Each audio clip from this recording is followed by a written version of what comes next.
Good afternoon, ABC. Glad to be able to join you this afternoon. You all probably had a chance to get outside today. I did too, which is awesome. So today, instead of really going the angle of digging down deeper into the sermon or into the particular passage, I thought what would be helpful, just given one of our so whats yesterday, which was basically the need to focus more of our attention on God, the need to equip our hearts, to prepare our hearts more for whatever He might bring in front of us, and how that actually requires us to build some discipline into our lives. As I was thinking about this, I thought what would be more helpful, instead of necessarily digging into more information about the particular text or the particular topic, I thought this week it would be really helpful to just ask the question: how do we even develop a personal relationship with God, develop a personal time with God? And so today we're going to start to answer that question, but all of this week actually we're going to be looking at different pieces of this. And so today, just asking the general question: how do I develop my personal time with God? I just want to give some basic kind of initial steps to this. So number one, just a kind of an overarching concept, is that your personal time with God, it is about direction and not about destination.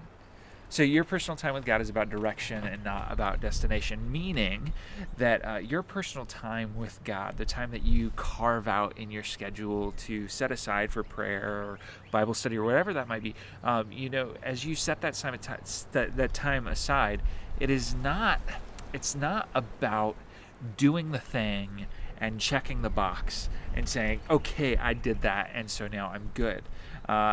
It's more about the path that the practice puts you on.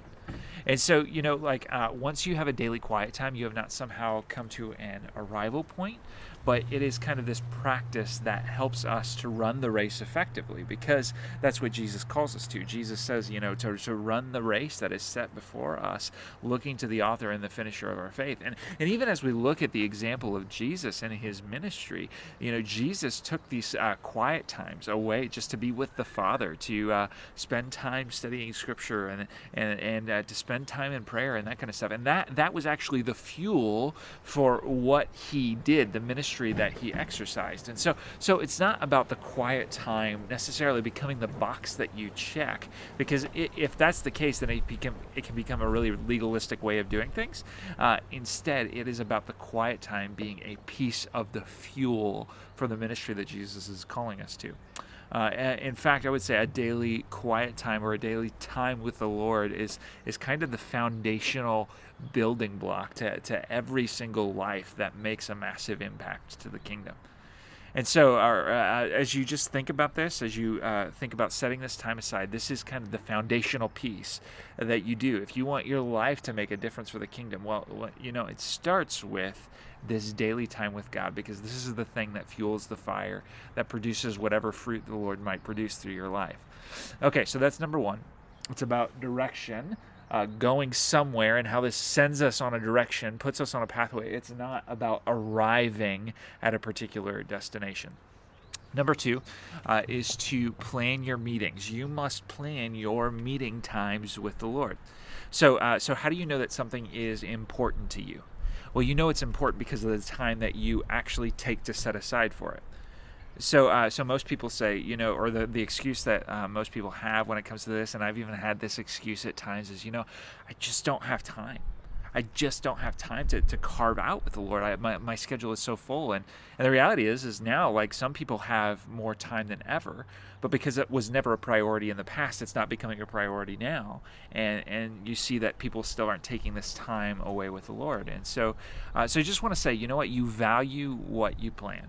So, on Saturday night last week, my family, we all, Andrea and Andrea's dad and his wife and Andrea's sister, and, we all were texting, and we're like, hey, we want to spend some time together in a little video chat. And so we actually took the time to plan it, determine like what time, what day we were going to do this, what were we going to do in this time, what was the actions that we were going to take. So we played a game together. Well, what game are we going to play? How are we going to do this? The point is that we actually had to plan out the time because we value that time, and so because we value it, we made a plan for it. So make sure, like when you're figuring out, okay, how am I going to do my quiet time with the Lord, you have to plan it out. You can't just expect it to happen or say, well, if I'm not doing anything else, then I guess I'll do that. Okay, number three. Number three is kind of what should the content of this time be. And so I just basically want to say there are basics to what time with the Lord looks like. And I would say really like the two key basics are Bible and prayer. So your time with the Lord, as you start to develop this, as you start to develop this relationship, it will always include Scripture and prayer. So sometimes like you go, okay, could it just include Scripture or could it just include prayer? And I would say like if it's every once in a while, yes, but like consistently, these have to be two key pieces. And let me explain to you why.